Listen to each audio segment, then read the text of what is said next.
Hello friends,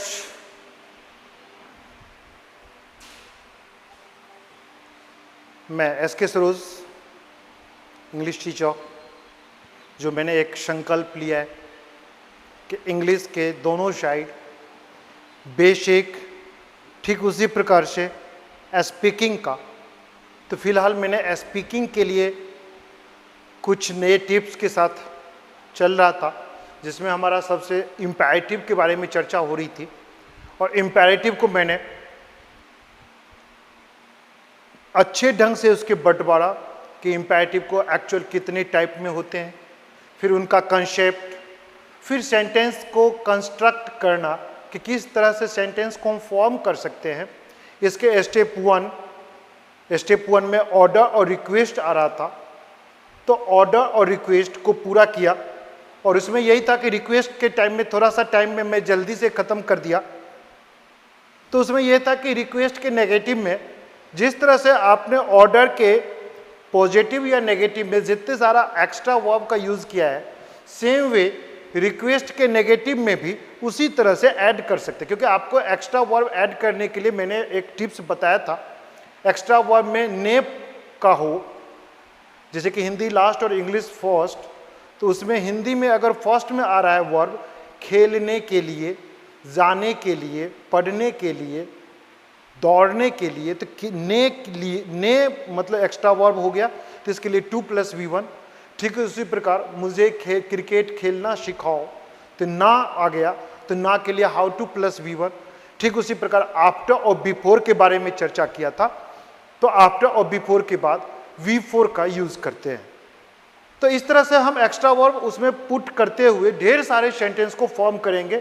और इसके लिए चाहिए कि हमारे पास वर्ड स्टॉक, जितना ज़्यादा से ज़्यादा वर्ड का, वोकेबुलरी का कलेक्शन जितना ज़्यादा हो, उतना ज़्यादा हम सेंटेंस को फॉर्म कर सकते हैं। जो प्रोसेस है, जो तरीका है, वो तो मैंने आपको पुट कर दिया। अब हम इसके नेक्स्ट इम्पेरेटिव के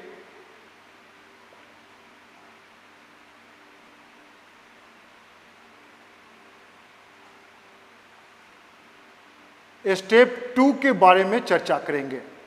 तो स्टेप 2 के बारे में मैंने कंसेप्ट पहले भी पूरा किया था कि इसमें फर्स्ट पर्सन सेकेंड पर्सन को काम देता है, पर सेकेंड पर्सन काम नहीं करता है। तो काम कौन करता है? तो इनडायरेक्टली और प्रत्यक्ष रूप से यहाँ में कोई थर्ड पर्सन होता है। वो फर्स्ट पर्सन वो हो सकता है कि फर्स्ट पर्सन भी यहाँ आ जाए, लेकिन यह काम की जिम्मेदारी सेकेंड पर्सन को दिया जाता है। इस जगह पे second person as a guardian के रूप में अपना रोल प्ले करता है। काम ये करता है, पर गार्जियन का जो काम है वो यह रोल प्ले करता है, एक अभिभावक के रूप में रोल प्ले करता है। तो फ्रेंड्स, इसके भी 2 पार्ट होते हैं। एक पार्ट इसके पॉजिटिव होते हैं और दूसरे पार्ट इसके नेगेटिव होते हैं।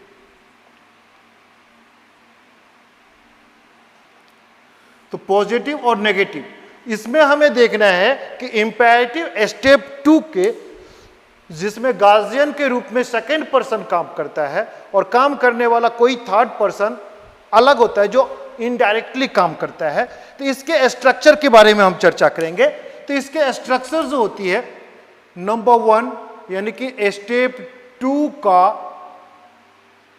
पॉजिटिव, स्टेप 2 का पॉजिटिव के बारे में हम आज चर्चा करेंगे। तो स्टेप 2 के पॉजिटिव का जो स्ट्रक्चर होता है, सबसे पहला स्ट्रक्चर में है late plus object plus V1, फिर object and other words. Friends, ये कंफ्यूजन है, ऐसा इसमें कोई कंफ्यूजन नहीं है। इसमें 2 ऑब्जेक्ट यूज किया गया है, एक ऑब्जेक्ट यहां और एक ऑब्जेक्ट यहां, और उसके बाद फिर दिया अदर वर्ड्स। तो ये ऑब्जेक्ट क्या है? ये ऑब्जेक्ट जो होता है पर्सन, यानी कि कहीं ना कहीं कोई पर्सन होगा, तो इसमें हमेशा ऑब्जेक्ट का आता है। पर्सन का कोई भी फॉर्म होगा उसका ऑब्जेक्ट होगा। प्रोनाउन जो भी होगा, प्रोनाउन का ऑब्जेक्टिव केस यहां आएगा। जैसा कि मैंने आपको कंसेप्ट जो था केस का पढ़ाया था, तो केस में जैसे कि उसे, तो उसे का अंग्रेजी ही, लेकिन उसका ऑब्जेक्टिव केस हिम होता है।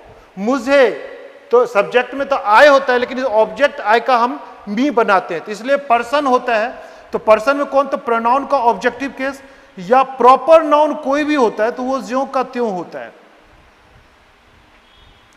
प्रॉपर नाउन जो भी होगा, चाहे रवि हो जाए या रीना हो जाए, तो ये सब्जेक्ट और ऑब्जेक्ट दोनों जगह एक ही होते हैं, ये चेंज नहीं होते, इसलिए ये ऐसे ही रहेंगे।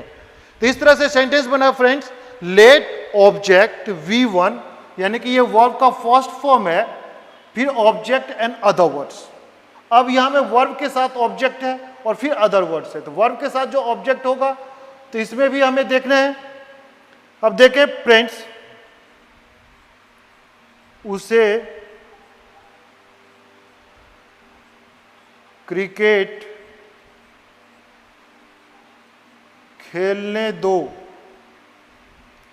या उसे क्रिकेट खेलने दीजिए। तो फ्रेंड्स, अब हमें इसी स्ट्रक्चर पे जाना है, तो सबसे पहले अपने तरफ से लेट लगाया। अब इसमें पर्सन कौन है, किसके बारे में हो रहा है, तो उसे, मेल है तो हिम, फीमेल है तो हर, उसे क्रिकेट खेलने, तो लेट हिम या हर प्ले क्रिकेट। फ्रेंड्स, मैंने कई जगह देखा, कई सारे लोग हिम या हर के बाद टू लगा करके ये करते थे, ये गलत है। ये एक्स्ट्रा वर्ब के लिए यूज किया था। इसमें रूल होता है कि जब दो वर्ब एक साथ यूज हो रहा है तो पहले वर्ब के बाद दूसरा वर्ब शुरू होने से पहले टू का फॉर्म को यूज करते हुए वर्ब का फर्स्ट फॉर्म को यूज करते हैं। तो देखा फ्रेंड्स, तो इस तरह से इसका सेंटेंस बना। इसमें भी हम वर्ब को, एक्स्ट्रा वर्ब को जोड़ सकते हैं। दूसरा नंबर का structure, late plus object plus V1 object other words plus 2 plus V1 object and other words. तो फ्रेंड्स, इस पे भी सेंटेंस आप तैयार कर सकते हैं। उसे अंग्रेजी पढ़ने के लिए वहां जाने दो।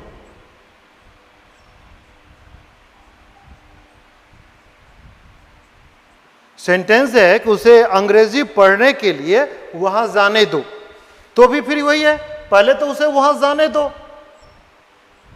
लेट हिम गो देयर, उसे वहां जाने दो, किस लिए, टू स्टडी या रीड इंग्लिश। ठीक है फ्रेंड्स, तो इसमें भी डबल वर्ब का यूज किया। सेम वे हम इसमें आगे भी कर सकते हैं। इसके स्ट्रक्चर नंबर 3 अगर हम यहां में फॉर्मेट करते हैं, स्ट्रक्चर नंबर 3, तो क्या होगा, late plus object V1 object plus how plus 2 V1 object and other words.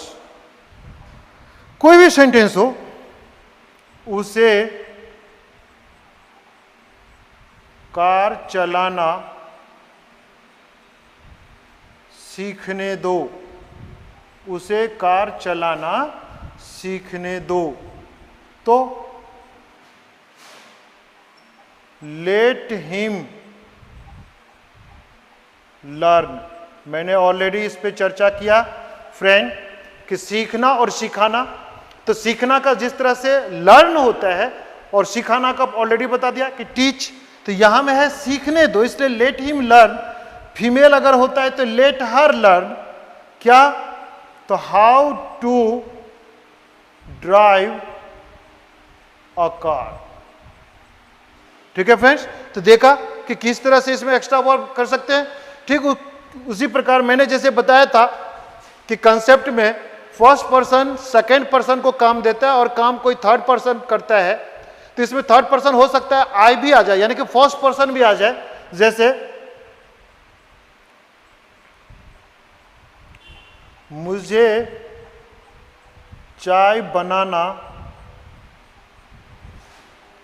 सीखने दो।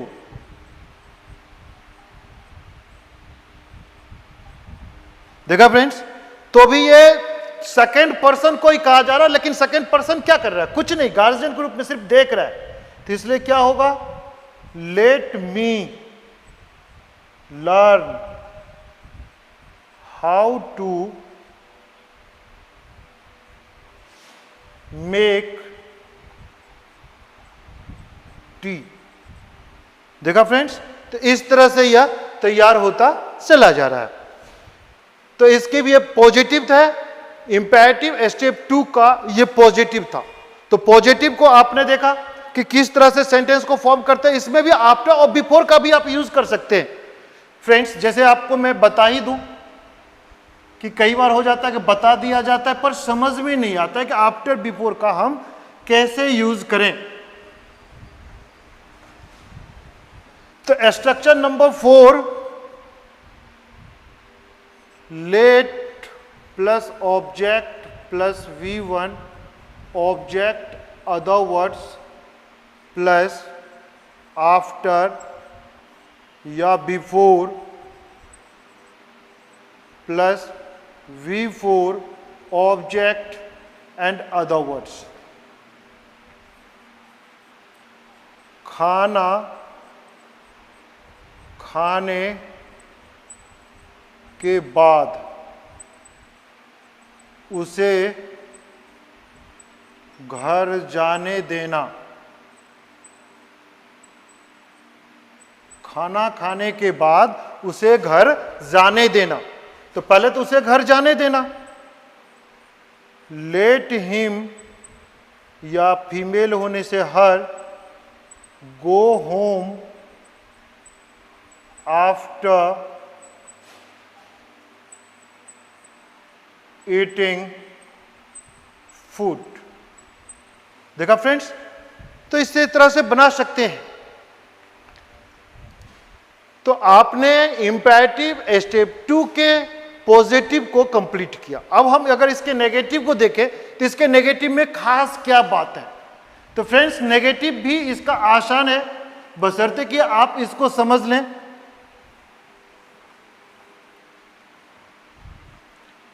पर मेरी तो एक क्वेश्चन होगी कि अगर इसी से स्ट्रक्चर जो स्ट्रक्चर अभी हमने इसके पॉजिटिव को पढ़ा था, अगर उसमें हमें नेगेटिव उसको बनाना हो तो किस तरह से हम उसका नेगेटिव तैयार करेंगे? तो फ्रेंड्स, सिंपल सी बात होती है कि बहुत सारे आपके कंफ्यूजन होगा, नॉट को कहां पुट करेंगे। तो मैंने ऐसे कई सारे क्वेश्चन कई सारे बच्चों से भी किया था कि बताओ बेटे कि आप इसमें कि late plus object plus V1 plus object and other words में इसको अगर हमें नेगेटिव में कन्वर्ट करना है तो नॉट को कहां पुट करेंगे? तो बहुत सारे बच्चे ने मुझे जवाब दिया कि सर वर्ब से पहले या ऑब्जेक्ट के बाद, तो या ऑब्जेक्ट से पहले। लेकिन एक्चुअल में ये क्या होता है फ्रेंड्स, इसमें आप गौर करेंगे तो इसके नेगेटिव यानी कि नियम होता है कि कोई भी इंपैरेटिव सेंटेंस होता है उसको नेगेटिव बनाने के लिए डोंट को पहले ऐड कर देंगे, नेगेटिव हो जाता है। ठीक उसी प्रकार इस सेंटेंस में भी आप number 1 don't plus let object V1 object and other words, ये हो गया आपका सिंगल वर्ब का स्ट्रक्चर। उसे यहां मत आने दो।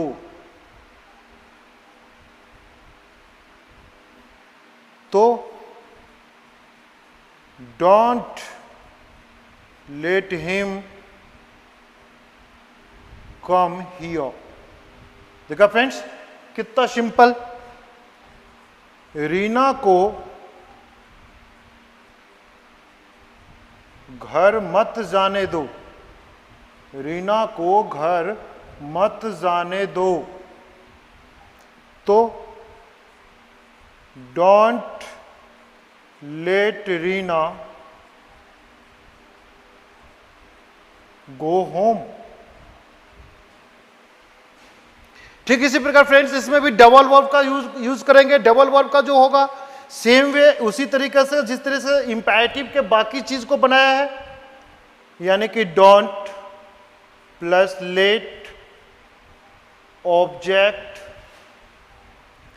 V1 object other words to V1 object other words.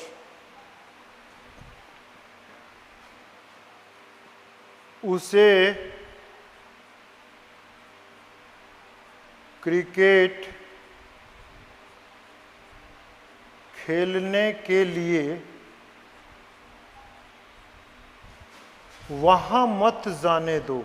उसे क्रिकेट खेलने के लिए वहां मत जाने दो। सबसे पहला है कि वही स्लोगन को ध्यान रखेंगे कि हिंदी लास्ट इंग्लिश फर्स्ट। तो पहला हमारा बनेगा कि उसे वहां मत जाने दो, तो यानी कि don't let him go there. उसे वहां मत जाने दो, किस लिए? तो टू प्ले क्रिकेट। ठीक है फ्रेंड्स, तो इस तरह से आपने देख लिया। ठीक इसी तरह से आप नेक्स्ट वर्ब जो होता है हाउ टू प्लस V1 या आफ्टर या before plus V4 plus object को भी आप इस पे एडजस्ट कर सकते हैं। अब इसमें आपको कोई प्रॉब्लम नहीं आएगी। अब हम इंपैरेटिव के लास्ट पार्ट को हम गौर करते हैं कि लास्ट पार्ट किस तरह से कंप्लीट होता है।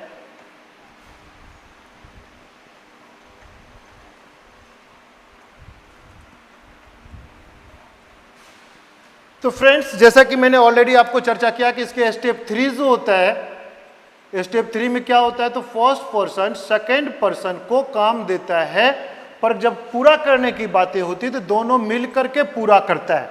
यानी कि एज ए को-वर्कर या एज ए फ्रेंड्स के रूप में होते हैं। ये कैसे होता है? तो फ्रेंड्स, इसका सिर्फ एक ही फॉर्म होता है, केवल और केवल पॉजिटिव, इसलिए इसकी बंटवारा नहीं होती है। तो इसका फॉर्म जो होता है लेट प्लस अस, या इसको हम शॉर्ट में लेट्स भी यूज कर सकते हैं। लेट के साथ एपोस्ट्रोफी लगाएंगे और एस, लेट अस का शॉर्ट फॉर्म है let's plus V1 object and other words. Friends, ये इसका स्ट्रक्चर है, पर इसको समझने के लिए हमेशा ध्यान रखना होगा कि इसमें हमेशा से डबल वर्ब का प्रयोग होता है। तो हमेशा से इसमें डबल वर्ब का प्रयोग होता है, तो इसमें हमेशा फर्स्ट वर्ब जो हिंदी से बोला जाता है वो सिर्फ अंडरस्टैंड करने के लिए, बनाने के लिए आप बना सकते हैं, पर एक्चुअल में ये को वर्कर बनने के लिए या फ्रेंड्स बनने के लिए वो वर्ड को समझना होता है कि ये स्टेप 3 का है। जैसे एग्जांपल के लिए आप ले सकते हैं, चलो चाय पीते हैं। तो चलो चाय पीते हैं, इसमें चलो शब्द जो है हम अंडरस्टैंड कर सकते हैं। इसको नहीं बनाने से भी हमारा सेंटेंस, हमारा जो भाव है वो क्लियर हो जाता है। इसके बेस पे लेट्स टेक टी या आओ बात करते हैं, आओ बात करते हैं। तो फ्रेंड्स, आओ बात करते हैं, तो इसमें आओ को भी ले सकते हैं, लेकिन आओ चीज जो है जो दोनों को मिलकर के सहमति दिया है, इसलिए हम इसको भी बनाएंगे लेट्स टॉक। ठीक है फ्रेंड्स, तो इस तरह से आपने देखा कि इंपैरेटिव सेंटेंस किस तरह से, इसमें भी डबल वर्ब का प्रयोग होगा। और डबल वर्ब का जो मैंने स्टेप 1 और स्टेप 2 में यूज किया है, इसमें भी आप करेंगे डबल वर्ब, तो उसके अकॉर्डिंग में 3 वर्ब इसमें हिंदी से यूज हो जाएगा, जिसमें फर्स्ट वर्ब सिर्फ अंडरस्टूड होता है, समझना होता है, बाकी जो वर्ब होता है वो उसको हम बनाते हैं। जैसे इसमें डबल वर्ब का दूसरा स्ट्रक्चर भी हम तैयार कर सकते हैं, let's V1 object to V1 object और अदर वर्ड्स। चलो खाना खाने घर चलते हैं। चलो खाना खाने घर चलते हैं। तो स्लोगन वही, हिंदी लास्ट इंग्लिश फर्स्ट, इसको मैं बार बार बोल रहा हूं कि उसको हमेशा यूज होना है। तो क्या होगा लास्ट में? घर चलते हैं। तो let's go home to eat food. ठीक है फ्रेंड्स। ठीक उसी प्रकार इसका दूसरा वर्ब जो हाउ टू वाला होता है वो भी आप बना सकते हैं। Let's plus V1 object plus how plus two V1 object and other words. चलो चाय बनाना सीखते हैं। चलो चाय बनाना सीखते हैं। तो let's learn how to make tea. ठीक है फ्रेंड्स। इसी तरह से आफ्टर बिफोर का भी आप यूज कर सकते हैं। आप देख लें, let's plus V1 object after या before plus V4 object and other words. चलो काम पूरा करके घर चलते हैं। चलो काम पूरा करके घर चलते हैं। ठीक है फ्रेंड्स। तो इसको बनाने के लिए फिर वही है, लेट्स गो होम आफ्टर, क्योंकि यहां काम पूरा करके, करके मतलब काम पूरा करने के बाद, इसलिए let's go home after completing work. ठीक है फ्रेंड्स। तो इस तरह से आपने देखा कि आपका इंपैरेटिव सेंटेंस कंप्लीट हो गया।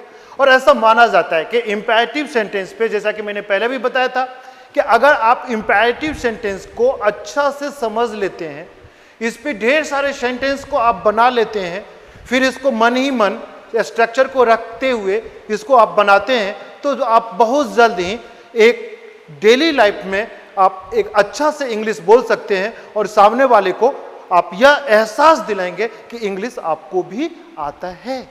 ठीक है फ्रेंड्स। तो कैसा लगा यह वीडियो?